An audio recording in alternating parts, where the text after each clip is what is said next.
Hey everybody, I'm Captain Tommy Scoville, and you are on the Lifeboat. What's happening all? First of all, if I was recently in a conversation with you, allow me to say, duh. Sorry. It was one of those things where it was one of those painfully obvious things that someone said, oh, and make sure you do this kind of thing. I got finished making dinner just in time for the Lifeboat. So said Ferguson, excellent. Running to catch the boat like Weekend at Bernie's. Nice reference. I was in rehab with one of the guys from Weekend at Bernie's. True story he told on me. He really did. He ratted me out, the no good little weasel. Uh-oh. Johnny Scoville is lurking. Goddess Divine says, Tommy, the eggs. And if that doesn't just sum up the day I've had. Tommy, the eggs. If you missed the earlier video, my brother Johnny Scoville lied to me again. It's kind of what he does, right? Oh, they're not that hot. No, there'll be no eggs for dinner. They're not that hot. Hey, snot face, good to see you, man. They're not that hot. Or this really isn't that disgusting.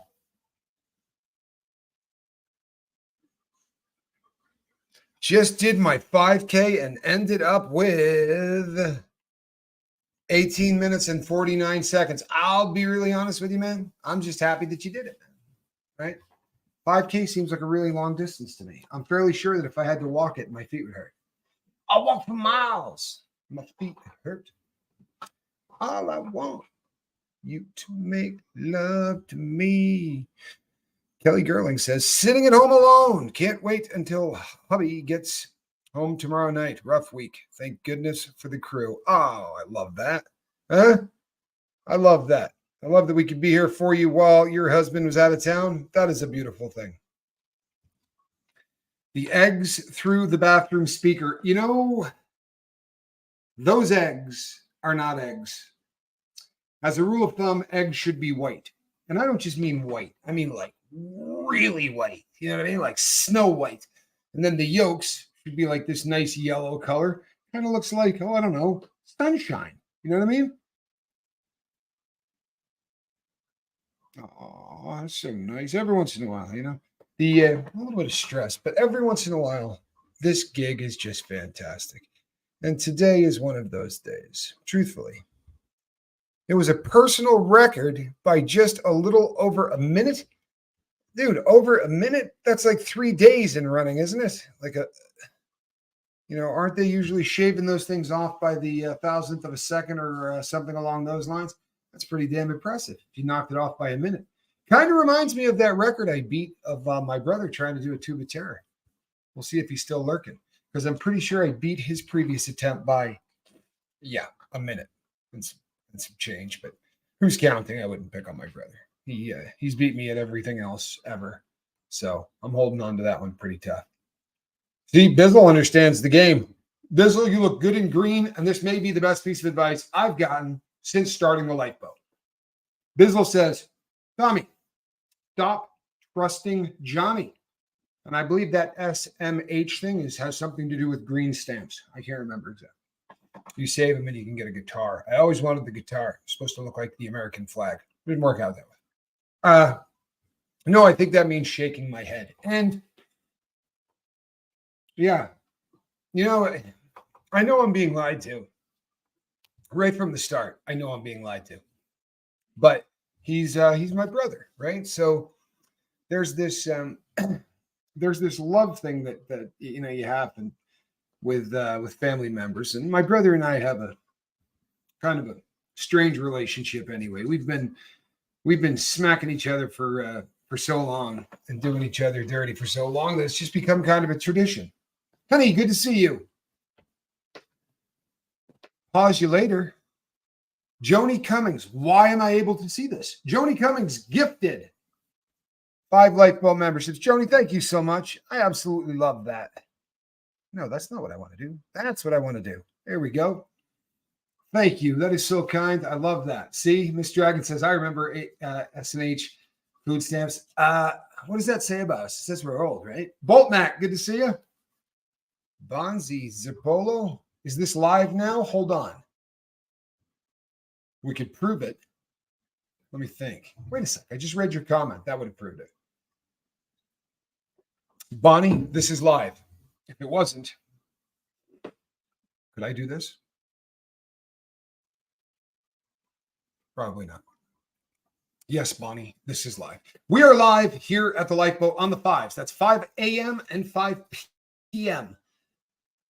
with very few exceptions. That's about a 365-day-a-year kind of thing. It's usually very, very consistent. And then we sprinkle in some stupid stuff like me eating an egg that looks like it's 100 years old. Kevin Hawthorne, good evening from Lakeland, Florida. It is an honor to have you here on the boat, my brother. Thank you for joining us. Today, people, we're going to talk about something that, boy, oh boy, bought all my first baby stuff with S&H green stamps back in 1984. That was a good year, 84. Really was. True story. I gave my brother plant food when he was little, the liquid kind. I told him it was Kool-Aid. He doesn't trust me completely now. Oh, I was little too. It's a family controversy. Christy, with all due respect, you sicko. I mean, you told him it was Kool-Aid, plant food. I'm not going to lie to you. Like, I don't think I've ever done Johnny that dirty. Dick the Ender, good to see you too. Glad that you're here. Hello, Angela. Stork. Nice to see you. So, we've talked about this subject a bunch, right? This is one we talk about a lot on the Lifeboat because if the opposite of addiction is connection and love, they have a great deal to do with one another. And oddly enough, hate is also super important in this entire thing. Chili Phil, good to see you, brother. Glad that you're here. Lene, good to see you. So here's what happens, man. We've talked about this many times on the boat, but you remember the first time that you fell in love? It was probably 7th grade or 8th grade or 6th grade or something like that. But you saw somebody and it just was that moment where the right, and the sun comes through the clouds. It's 1 a.m. here, Tommy. It's been a long day. Well, I'm glad if it's not one thing, it's your mother. Well, that's actually kind of funny. I'm 35 and I still remember. So this is one of those things that, again, I've talked about this so much, but when you first fall in love, there's that moment where you realize that you can't live without this person, right? Every single thought you have is of this person. You remember those days. You walk into things. Of course, we didn't have phones back then, but you'd walk into things, looking up, checking birds out, smelling flowers, being completely not yourself, right? And nobody can tell you anything about this person that would be derogatory, because you wouldn't listen to them. In fact, you might strike them, right? Take a swing at him. Turn your back on his best friend if he put her down, right? When a man loves a woman. But how similar is it? Buick Century, 1975 Buick Century. That is actually a living room with 4 wheels and a steering wheel. Very, very big automobile. My memory serves me correct. Yankee Kyle. Good to see you here, Yankee Kyle. Jojo, 6 months. Congratulations, Jojo. That is awesome. That is awesome. Percy Sledge. Good call. That is a Percy Sledge. So how often do we allow ourselves to do the exact same thing, right? Somebody starts trolling you. Somebody starts hacking on you. Somebody starts doing something that crawls under your skin. And now this person is first thing you think about when you get up, right? And then throughout the day, you think about this person 4 or 5 times, right? They just keep popping up in your head and you're allowing them to rent space, right? Or worse, you're just giving them space for free. What can I get you? Huh? How about a suite? A couple of bathrooms, big balcony, right? Some showers. What do you think? Personally, it's a really dangerous thing to do. And it is so close, love and hate, so close that both of them can take you off of your game so fast. I heard a scientist talk about how there's a reason that you fall in love puppy love style the first time you do it. There's a reason that doesn't happen to you, say, when you're, say, 55, right? Or 60. Because if you maintain that kind of chemical cocktail in your brain, you feel me? That first time you fall in love, there are so many different chemicals that are being released into your brain all at the same time that if we were to try to keep that going, you'd probably be dead in a year. I don't think your body could handle it. Honestly, it's every single feel-good chemical you could possibly get, all dumped all at once. And it's very difficult to deal with. I mean, we've all seen those people who are just disgustingly in love, right? It can happen twice. Tommy says, monk. Hey, you know what, man? I believe you, monk. I really do. I know that there are people who will claim that it's happened to them 3 or 4 times. Celebrated my 1-year anniversary 2 days ago, Kelly. Good stuff. Really, really good stuff. There was a question asked back here. Let's see. This is always fun, right? These are always fun because am I in love or being trolled? Well, I would say that there's usually a pretty hefty amount of both in my life. I'm usually being trolled. That's a standard operating procedure. Am I in love? I am. I am and have been for a really, really long time. As I have said multiple times, I am in love with this boat and its mission. Hello, Liz. Now, if you're asking me if there's something above and beyond that, I'll be really honest with you. If there was, I probably wouldn't come out and tell the entire world. I feel like maybe there's, maybe there could be a couple of things in life that would be just fantastic if the world didn't know about it. As of right now, I don't think it's an issue. But Reese says, Liz, are you still going to Los Angeles on the 21st? And you know what? Inquiring minds want to know. What's the deal, Liz? Angela, there's nothing wrong with singing the Lifeboat, the Lifeboat theme song every time you think of the Lifeboat. I think that's fantastic. The Lifeboat soon will be making another run. Booyah. That is a great comment. Tell me if this sounds familiar. Was it love or the idea of being in love? Pink Floyd. Good, good.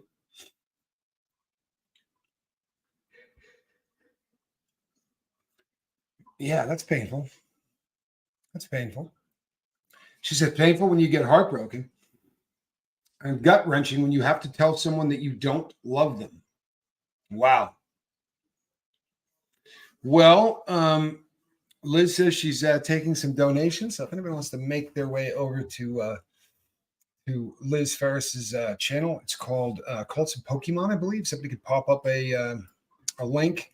Would love to see Liz get some funding to get there. I very much would like to go there and stand with my sister Liz and visit a bunch of friends from out in LA. I've got a ton of friends in LA. Truthfully, they duck me every time I come to town. But, that's what friends are for, right? I don't know. It's funny. They gave me all these invites, man. They were so kind in the beginning. Pokemon and cults. There you go. Sorry. Yeah, in the beginning, you get that, everybody just seems like they're so kind and they're kind of loving and, and then they change up on you. You know what I mean? I don't know. It's kind of sad. The invites go away. And then when you do go out to visit them, they hide, things like that. It's kind of a bummer. But what are you going to do, right? There's no accounting for to secular fortitude, is there? Hey, 29 years married, says Steve Molesky. Steve, that's incredible, man. 29 years is a really, really long time. You're going to be 35 years old next Thursday, Yankee Kyle? Well, I'll be darned. 35 years next Thursday. Oh, congratulations. 35. I remember 35. What was that like? Well, that was several years ago. Yeah, I don't really remember it, to be really honest. I believe there is someone for everyone. Oh boy, look at this. This sounds almost upbeat. Let's try this. I believe there is someone for everyone, and it happens when you're not looking for it. I am a hopeless romantic. Well, that's cool. Miss Chief, I love that. I think that you think that people would have had enough silly love songs, right? I think there are people that get sick of it as they get older. I mean, we've had to watch so many people go through that, sickeningly sweet. Oh, I'll get it, hon. No, I'll do it. Your party's just going, you got to be kidding. I end up making a noise very similar to that egg that was buried in ash and clay for a fortnight. If you haven't seen me eat that or try to eat that, I'd give it a second thought before you do. I'm afraid when I'm fully sober that I'm going to be super boring person and socially awkward, even more so that I'm now. And I started hating myself, afraid to be fully sober over here. Okay, it's a really important comment. This is a super important comment because if we're being honest, right? If we're being honest, there's nobody here that has not had this thought, right? As people in recovery, this is our biggest fear, is it not? I remember telling friends, the time has come to change my ways, right? But I'm never going to have fun again. I accepted the fact that if I was going to stay on the street, I was going to be miserable, right? But I would be free. I would live in pain. I would be miserable, but I would be free. And that was what was going on in my head when I first started working my program and I first started getting sober. Now, obviously, it changed rather quickly over time. And once it began to change, then I found out that, what's crazy is I'm not a super boring person, right? I'm really not. I've done a lot of really rowdy, exciting things since getting sober, right? I'm hoping in this year coming up to do the zero gravity flight, the Vomit Comet. You're familiar with that? Where they take you up in a very large aircraft and they do these deep dives. And while it dives, you're in free fall. Inside, you're in zero gravity. And they get you about 30 minutes because they do this for a long time, but you get about 30 minutes in zero gravity. And this has been a bucket list thing of mine for a really, really long time. I'm here to tell you that I've jumped out of airplanes. I've jumped off of cliffs. I've done all kinds of really incredible things.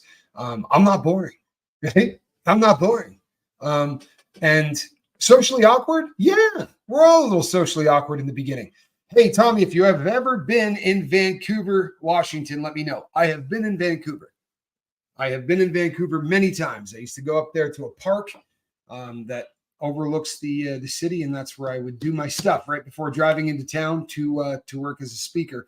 And then I would go into Canada because even though I was a felon, if I was making them money, they would give you that little come on in and make some money visa.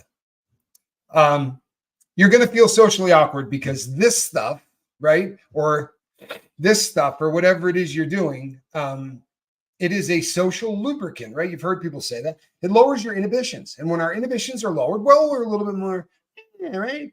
Now, truthfully, we're also more likely to say something that we really don't mean, get ourselves in trouble, say something stupid, hurt somebody's feelings. But we don't care about all that. All we care about is, oh, I feel cool, man. I don't feel uncomfortable right now in my own skin. Why? Because I'm drugged. The part of my brain that should be feeling uncomfortable, I have drugged. By the way, you do realize that there's a reason that part of your brain is there, right? So you don't walk into a room full of people and act like a screaming jackwagon, right? And make everybody hate you, because that's the kind of thing that doesn't help moving forward in sobriety. I've got 8 months and 7 days clean today. Gypsy Daisy. 8 months and 7 days. You know what that means, people. It is the participation trophy. This is actually going out to a lot of people, really. almost half my life ago. I love it when people say things like that. Almost half my life ago. Or I found out, when I was today years old. Like that kind of thing cracks me up. But congratulations on that, because that's big time. It really is. And you know what? I love that there's a place we can come here and say, I'm damn proud of you. I really am. I'm damn proud of you. It is tough. If you are a person who struggles in social situations and you have used drugs or alcohol as a way to get over that, then rehabilitation is about as difficult as anything that you can possibly imagine. Honestly, this is going to be one of those things that you struggle with. But that's not the end of the world, right? What you have to do is practice. Honestly, you have to practice at being a social being. And for a lot of people, that is a brand new concept, right? If you've never done this before, this is something that is going to be difficult at best. It can be far worse than that, though. It really can. That kind of fear can cripple and paralyze people, and it very often keeps people inside. Cynic, boy, if you're thinking that I am, you pretty much nailed that. Because I'm a bit of a cynic. I'm not going to lie to you. But Yankee Kyle, we're very proud of you too. Susie Q said, I saw a therapist today for the first time in over 10 years. Seems like she could be a good fit. And the drive to her practice was like driving through a painting. Fall in New Hampshire, second only to fall in that state on the other side of the Connecticut River. I won't pick on New Hampshire because I don't need to. No, I'm kidding. How was that egg? It looked awful. It was as awful as you think it was. It really was, if not worse. One of the most disgusting things I have ever tried to eat. And I've tried to eat some disgusting things. Never married, never wanna. Woo, says Angela. Well, I've been married several times, Angela. Didn't work out too well. In both occasions, I really was the catalyst for making things go sideways. The things that make me a really fun boyfriend make me a really awful partner. Or at least that's the way it used to be. I've changed quite a bit over the years. Your parents have been together for almost 40 years now. I love that. I really do. My mother and father were together until my dad passed. I don't remember how many years it was. It was over 5 decades, though. It is absolutely normal to feel like with the booze gone, you're no longer going to be any fun. With the drugs gone, you're no longer going to be any fun. So what you're telling me is this. You're not any fun. You don't have any sense of humor, right? I did the same thing, people, right? You come here and you watch me and I talk, and every once in a while I'll make you laugh, right? Maybe Saturdays especially, we'll make you crack up a little bit. And every once in a while we might come out with something that's poignant. And on the bright side, we're probably not going to go until you're sick and want to leave, right? I have screwed around a little with public speaking, so I'm somewhat comfortable sitting in front of a camera. But there was a time in my life where I believed this was it. I can't do this. The only reason I was ever able to get up and speak in front of a crowd of people was obviously because I put a needle in my arm. It's not something I could do sober. And you convince yourself of that. You really do. And all the fun I had, boy, all that fun was dope, right? It wasn't that I was with friends and that I was doing things and going to cool places. No. It was that bag of black gooey crap I had in my pocket that kind of smelled like vinegar, right? It's the dumbest thing in the world, isn't it? But its job is to try to get us to not quit. Job is, it's like a girlfriend that doesn't want you to break up with her, or a boyfriend that doesn't want you to break up with him. Okay? This drug does not want you to leave, so it's going to do automatic negative thoughts, and it's going to tell you things like, okay, Tommy, no, that's all right, we'll quit. I mean, you're never going to have fun ever again. And let's keep it real. Your days of sleeping with people, those days are over too, right? That's going to be in the rearview mirror because hell, you don't go out if you're not on the stuff, right? So where are you going to meet anybody? So now it's celibacy. It's no fun, right? And blah, blah, blah. I'm not going to work out. See, my back hurts, right? When I'm on dope, I can work out a little bit. So now that I'm not doing dope, man, I can't work out, right? I'm not going to be able to do this. And by the time you got this done, you have talked yourself into the fact that if you remove dope from who you are, that all that is left, right, is a pair of high top sneakers, right? The clothing that you sort of got left on the ground after Obi-Wan took the lightsaber to the midsection. Nothing left he is. Nothing left he is. Because all of your personality was just tied to that drug, wasn't it? Seriously, what made you funny? You weren't funny. No, it was the cocaine that made you funny. Or it was the heroin that made you funny, right? That's it. Your gag reflex needs some work before you do that, Tommy. Yeah, you know what? My gag reflex is the Italians have a word. We say schiv, like schivare. It means that you gag. It's that thing right before you hurl. It's not particularly pleasant, but you guys seem to enjoy it, so I'm there for you.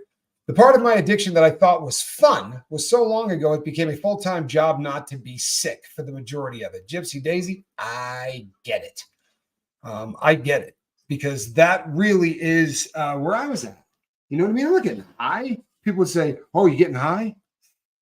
Yeah, not in this millennium. I mean, I was getting high in the 90s.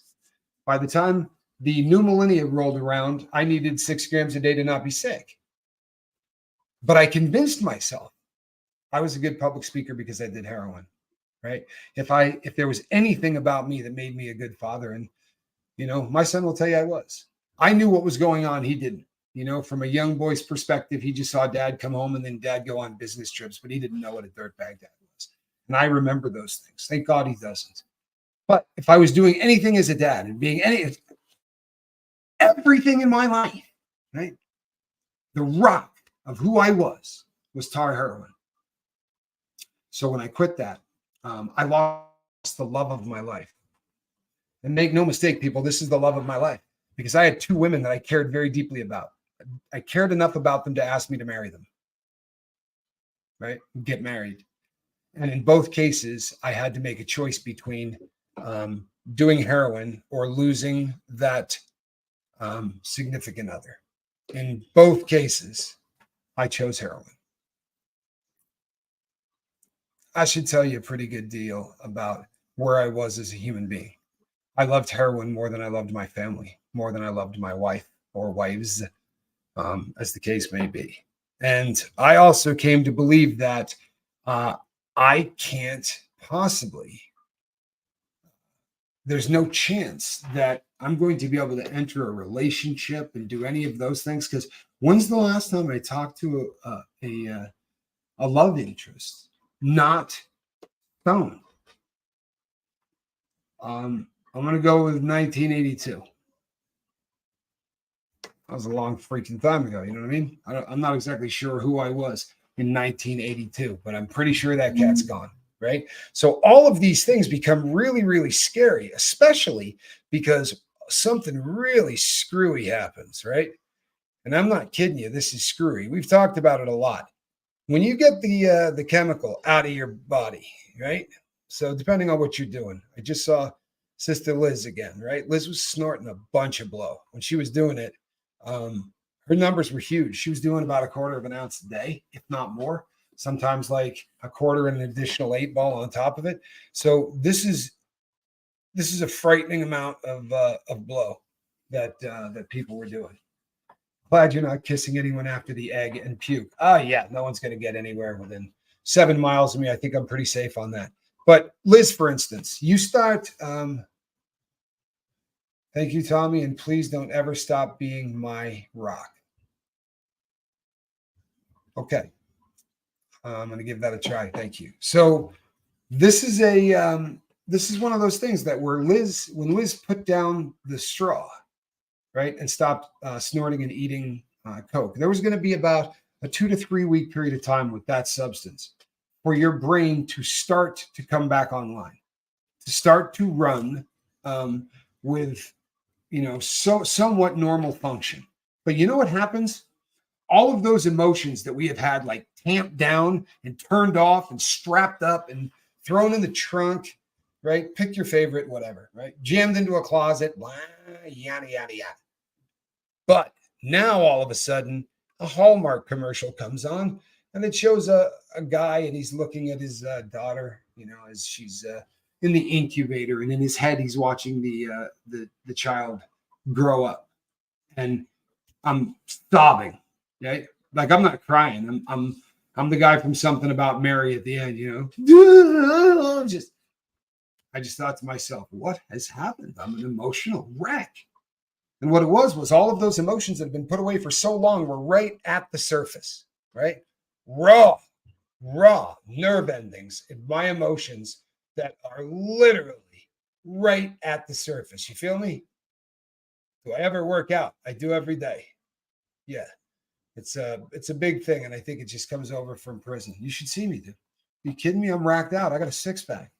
For an old man, you'd be shocked. I've always stated that if I could have been a functioning heroin addict, I would have been, said Allie Graves. Yeah, who wouldn't? But I'll tell you something. I was a functional heroin addict for a long period of time.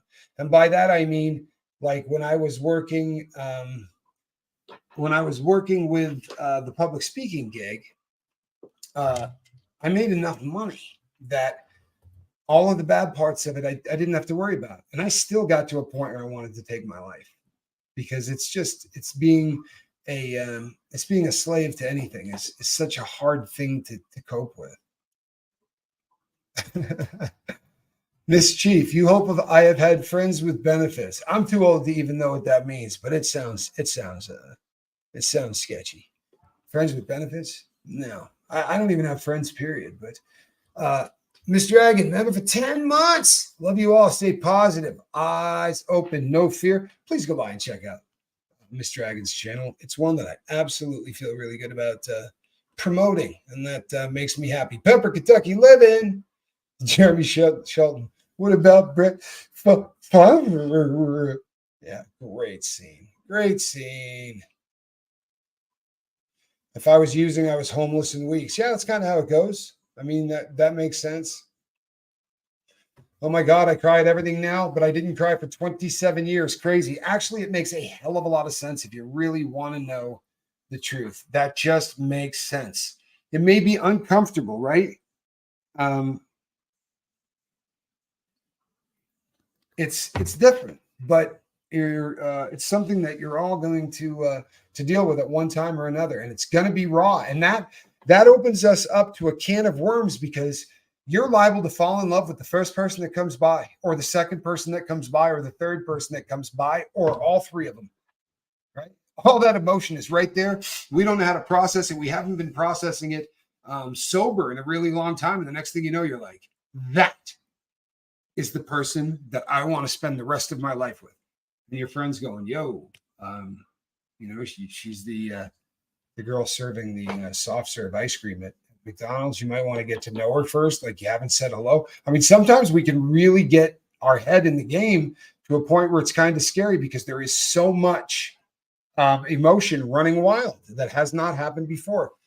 Full of Hope says, Tommy, in the Signal Corps, we say, he's holding down the send button. Slow down.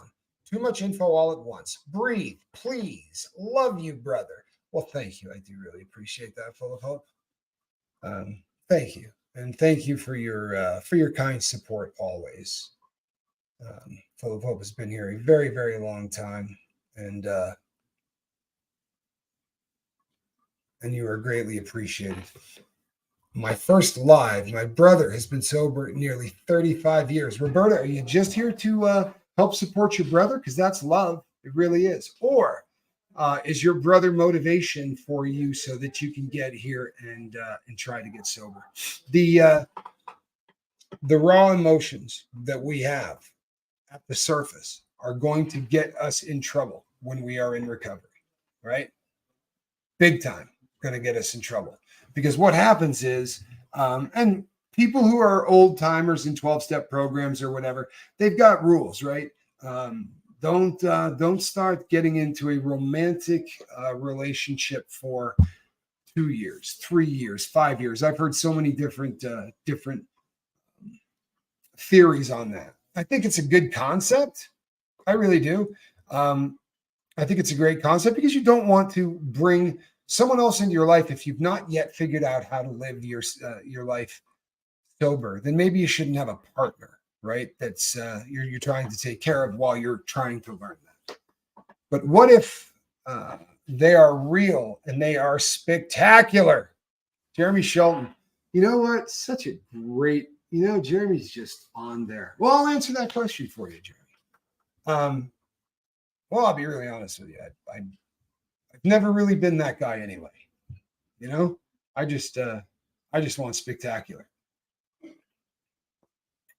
So real schmeal means nothing to me. But anyway, I think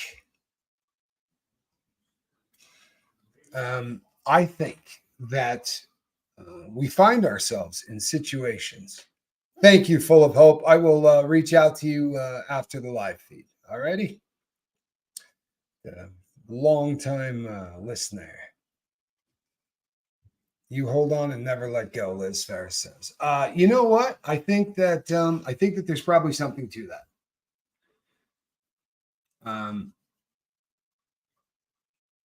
I think that's the idea. Now, I have never been one to say, here's how long you got to wait. On day 367, you're good. At that point, go out, get you a boyfriend, girlfriend, whatever. At that point, you're right. You've been in there long enough where we can trust you and you're going to be okay. And that's just fine. I have no idea how the people who come up with those arbitrary numbers come up with them. I really don't. However, I will say this. In the first 2 or 3 years that I was sober, I wasn't yet trusting any of the decisions that I made because I had spent 3 decades making really bad decisions, right? Epically bad decisions, robbing banks, stealing from casinos, doing really stupid things, right? So this had been going on for so long that once I got sober, I started to really believe that maybe I was a little bit too damaged from everything that had happened to me, right? I thought maybe this is just one of those things that won't happen again. I also made a concentrated effort not to try to go down any of those roads. And the reason was, again, if you spend 3 decades getting high,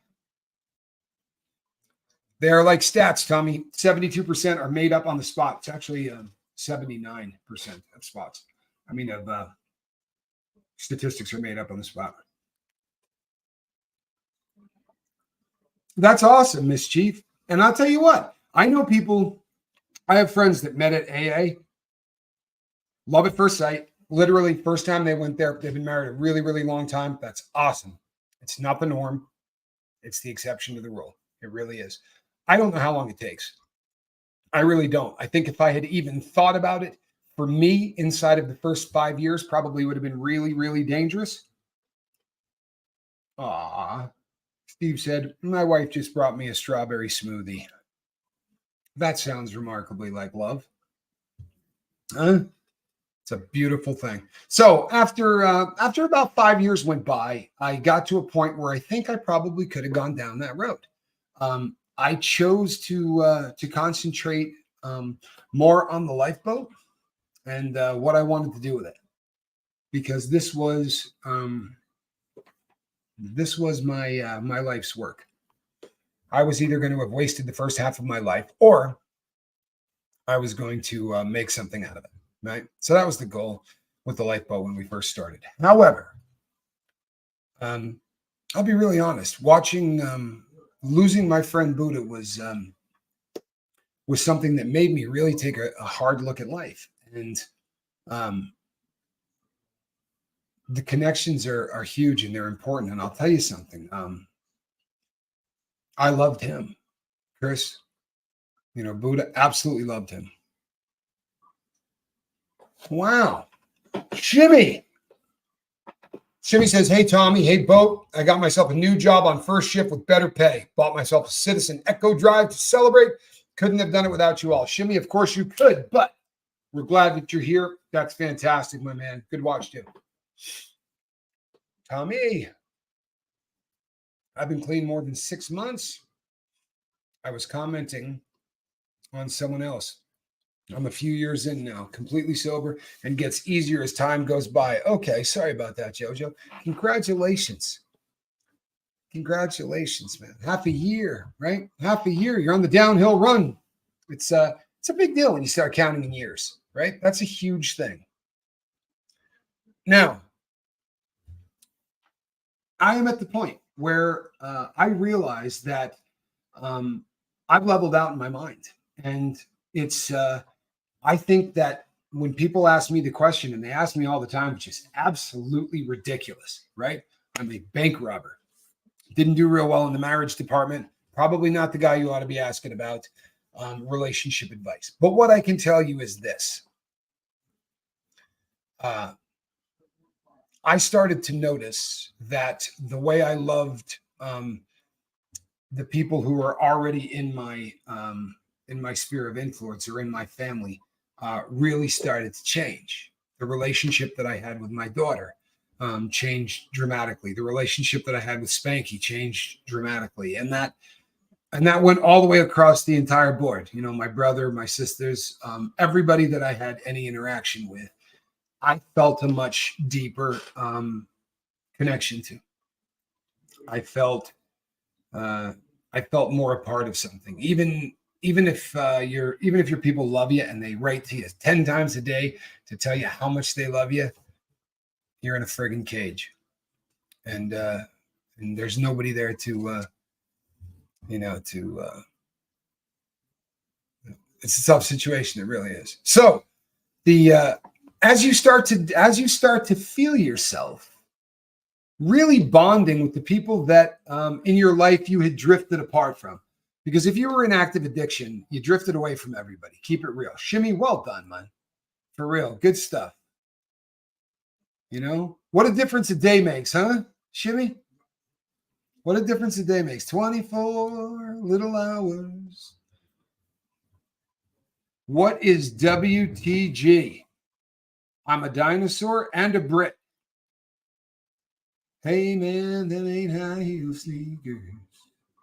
And they sure don't look like cowboy boots. I have no idea what WTG is. And that ain't rock and roll you're playing. Sure ain't country, rhythm and blues. There's a great song called Dinosaur. I think if I sing it on here, I'll probably get boycotted. I think it may be a little rugged toward the end of it. I don't remember. What is WTG? Way to go. There we go. Way to go. We certainly abbreviate, do we not?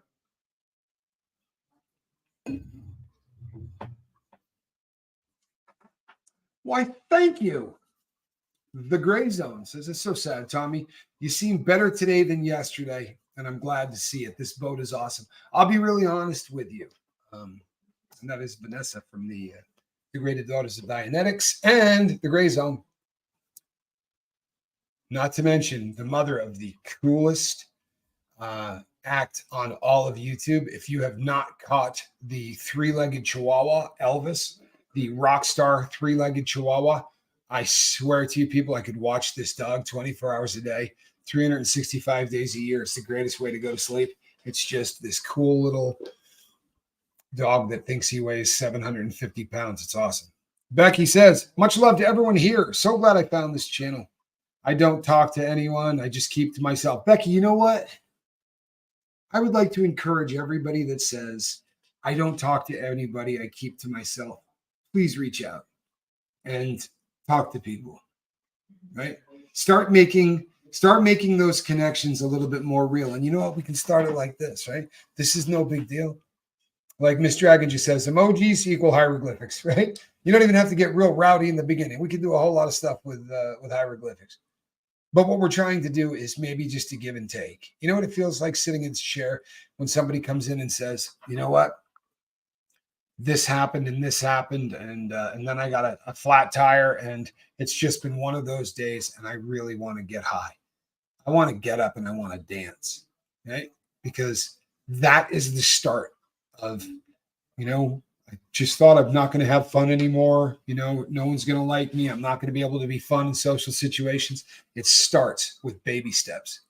It absolutely starts with the smallest of baby steps. And the first one, obviously, is to get the crap out of your system long enough so that your brain can start to mellow out. so that your brain can begin to act normal. Once that happens, folks, then you can just start pushing the boundaries and pushing the boundaries and pushing the boundaries.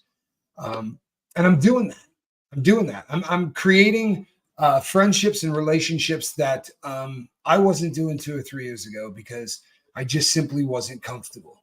And the more you're going to open up, the more connection you're going to get. If you're saying, I just don't really connect, make an effort, give it a try, right? People, no one can see you. I'm the only idiot here that anyone has to look at, right? The rest of you can just send messages back and forth to each other. Let's see what we got here. Elvis is on tonight, right after Liz and I go on and do a peer support check-in at 7. That would be Pacific Standard Time. I'll be there.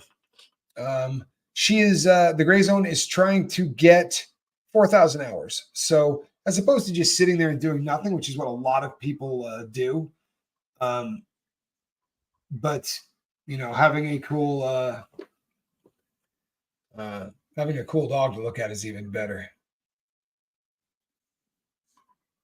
Are we missing a D on that?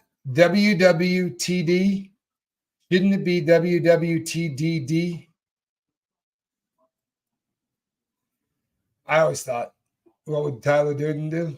Is that not what would Tyler Durden do? Is that not first of all, we're breaking the first rule of Fight Club. That's it. I will turn this boat around. I will turn this boat around. Turn me around. Okay, you got me. Hi, everybody. I've been lurking for a while. My name is Melissa, and I'm extremely uncomfortable in live chat. Well, good for you, Mel. Huh? That was not too hard, right? And now we're going to say, welcome to the Lifeboat, right? Now we're going to start making a little bit of a connection. Because I promise you, this part, the part where you just listen to what I'm doing, in 3 months, that's Charlie Brown's teaching. Wah, wah, wah, wah, wah, wah, wah. And I can just be here going, because it just gives people an opportunity to come together and share where their head is, right? That's a big deal.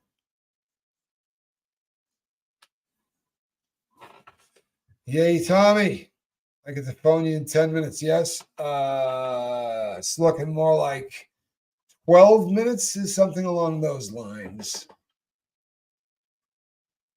Miss Chief says she's going to be there through the early hours. That's a good thing.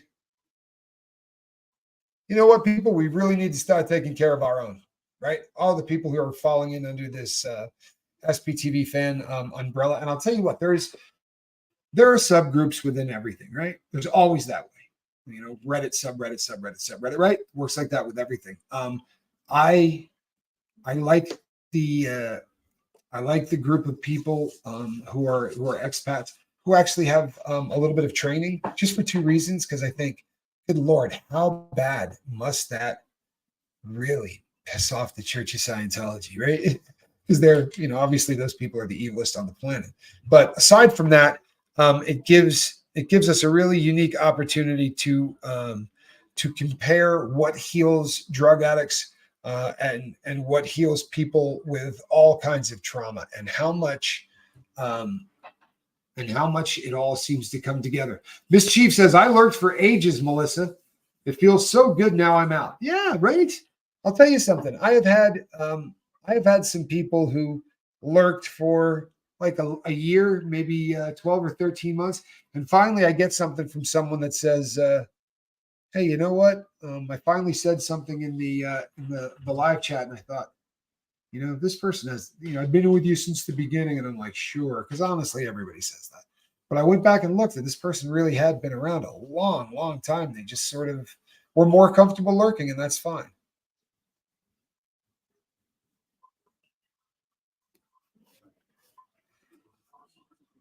That was not the Tyler Durden. Oh no, what would Tommy do? That's terrifying. That is terrifying. The Gray Zone. You know what? This is one of those embarrassing comments. The Gray Zone says, you're such a sweet guy, Tommy. I love that tough guy talk with the sensitive side. It's very Mr. Big from Sex and the City. Got to be honest with you. I didn't catch a lot of that. What would Tommy do? Coined by Seven. I gotcha. I thought it was a Tyler Durden reference. If you answered, grab a bat or a sword. I'm kidding. I'm kidding. What would I do? What would I do? You former lurkers are getting to. Ba-da-ba-ba-da-da.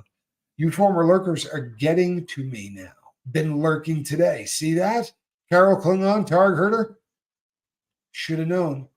Dog and cat time, later, captain and crew. Well, you know what? That makes a ton of sense, Cindy. Have a great night and take care of your furry family, eh? Just don't do the egg things. Well, there's some fascinating and solid advice. I'm going to recommend that if your eggs are black, maybe skip them. You know what I mean? Maybe that's when you just want to let go, huh? I have finally stopped looking at old posts and being intentional about being here for the live. Awesome. Awesome, awesome, awesome. That is a big deal. It really is. You will begin to make friends. These friends will reach out to you during the day. And what happens, full of hope, I will eat haggis in a heartbeat. I think I've told this story a lot, but when I was a theater major way back a million years ago, and when we were filming, and if we're, you start getting giggly, right? And they keep running film, and it's costing them money, and they get kind of angry when you can't stop laughing. But one of the things was haggis. Like the guy we would yell haggis, and usually it would get you to stop laughing. So I spent a lot of time screaming haggis at the top of my lungs. And it is a nasty concept. Why are names different colors? Been meaning to ask, but I didn't want to look like a dumbass. Well, you know what? I'll look like a dumbass for you because I don't have any idea. No, honestly, I think that some of that is indicative of how long people have been here as crew members. Some of that may be that some of these people have the ability to smack people in the head with a wrench and remove them if they're being unkind to people in the audience. I'll take a little bit of unkind toward me, right? That I can deal with pretty well. I'm not a real fond of when they start talking to people in the crowd. If that happens, yeah. Pagan, good to see you. Definitely a great thing to do. People already know me, and I only started commenting on channels about 3 weeks ago. And Miss Chief, it feels good, doesn't it? Does it not feel like you're starting to belong to a community? Do you not feel like you're starting to belong to something bigger or greater than yourself? Hear that? Something bigger than yourself. Now, everybody knows what I think is bigger than myself, right? I've been real open and honest. Thank you so much. 5 memberships. That is so cool. It really is. But, yeah, thank you so much.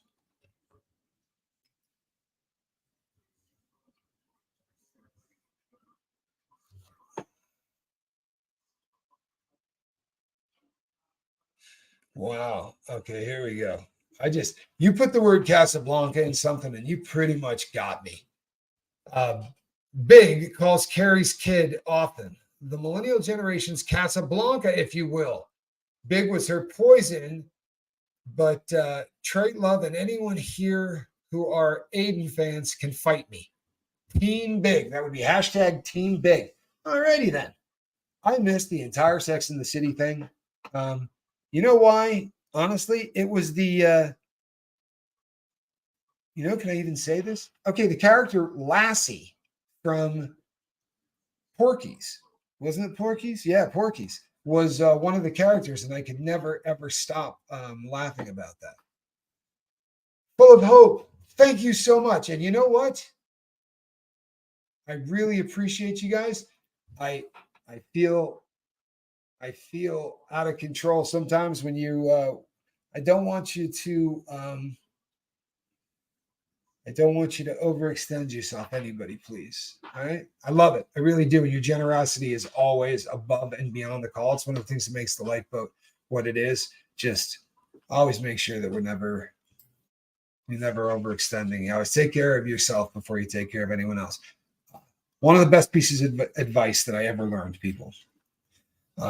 was that no one is ever going to love you more than you love yourself. Right? That's going to be the bar. If you can manage to love yourself to a 9, then somewhere out there, someone is going to be able to love you to that 9. Right? For real. Chili Phil, member for 3 months. The bus drove me to the boat, and I'm glad I stayed. We're glad you stayed too, Chili Phil. This is absolutely home. You fit in perfectly here, and I'm so glad that you're here. I really am. Thank you, Full of Hope. That is very kind, and I feel, being on the boat, I feel, I definitely feel love from a lot of people. I do. It's one of those things that that is almost overwhelming when you sit in this chair, right? And I don't know. Maybe enough time. Maybe enough time. You get maybe you get 8 years. Maybe you get 8 years, and you start looking. You have a Facebook group. I do. If you go over to Facebook and check out the Lifeboat. You will have to ask to join, and we will make sure that we get you approved and in there. And same rules apply there as here, right? Don't talk about politics. Go ahead and tell somebody you're praying for them. God bless them, whatever. Just don't argue religion, right? Not my God's better than your God, or guess why you're going to hell, right? Just don't do any of that crap. And we ask everybody that, look, there's a lot of people that are in a tough spot. And right now, the world is in a tough spot. And we would like to help every single person. However, we can't let anybody put up GoFundMes or any such things. And that sucks, because so often someone will come to me, and I know every single thing about this situation. I know it is 100% legitimate. I know that there is nothing about it that is not exactly what it is purported to be. Unfortunately, what about the next one? Or the next one, or the next one, or the next one. And it's a hump rule. I don't enjoy it, but it's one that I had to do, right? I don't take care of myself because all I've been through, I don't care at times. Unfortunately. Love your channel, Tommy, and facial hair. Well, thanks, Beck. You know what we got to do, Becky? Hate to do this, really. I hate to do this. But here's what you got to do, right? You got to get up in the morning. When you get to a point where you're not taking care of yourself, right? This is really a stepping stone. And the good news is, it is the stepping stone that if you can get by, the gains that you will achieve in life will come so fast. This is the biggest one, Becky. You got to set an alarm tomorrow morning for a time that is uncomfortable to get up at. Right? I personally, I'm about a 4:30 kind of guy. But when that alarm goes off, get up and start your routine. Make that bed, or you'll get back in it, right? Drink a cup of coffee. Journal, right? Get all that stuff out of your head. If you are a person that believes in a higher power, talk to him for a little while. If you are not, sit down and try to clear your head. Meditate, do whatever you do. Then if you're in a location that makes it possible, take 25 minutes. Go for a walk. 25 minutes. You don't have to go any more than that. Right? And you're going to be doing about the perfect amount of exercise for the day. All of these things can be done, banged out before 7:30. And you will begin to feel different about yourself. I promise you will. Why? Because whether you realize it or not, every one of those little things that you did was a goal that you set and knocked out. I have a person I love that wears a crap load of bracelets, and every bracelet has something on it that says, this is what you got to do, right? Get ready, get your lunch, drink your coffee, tie your shoes, every single thing that needs to be done before this person walks out the door ready to attack the world. And this person gets a hell of a lot done. Right? We have to know who we are, and we have to accommodate our lives to who we are. So, moral of the story is this, people. I promise you that in the early days of your recovery, hate is easy as hell. It really is. And if you give into it at any level, you can turn yourself into one of the most bitter people, to the point where there's no coming back from it. People call them dry drunks, right? White knuckle sobriety people. What they do is they look around and go, I hate everybody that can have a cocktail. I hate everybody that can get high. Right? I hate every single person that can do what I couldn't do. And it makes them into a very, very unhappy and miserable person. And then there are the other people who just get to that point that say, you know what? Maybe I'm ready. Maybe I'm ready to take that chance, right?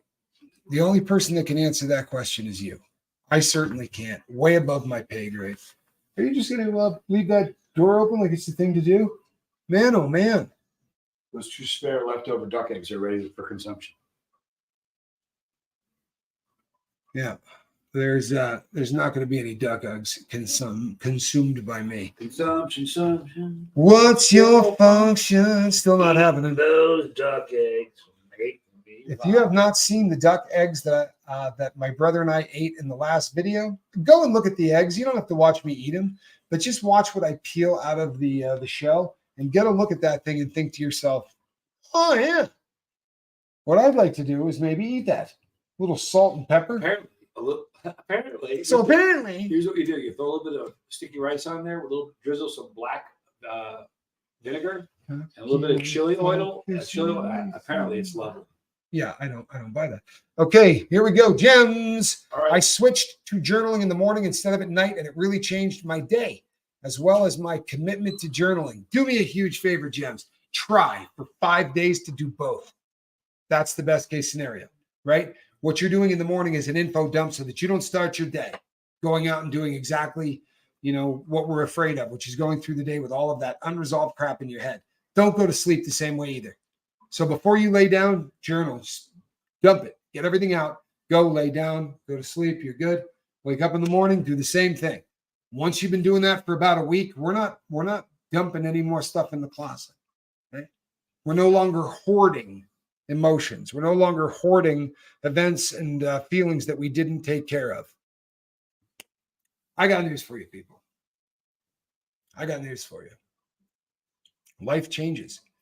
And I've said it before, if you don't take time to smell the roses, you might just miss it, right?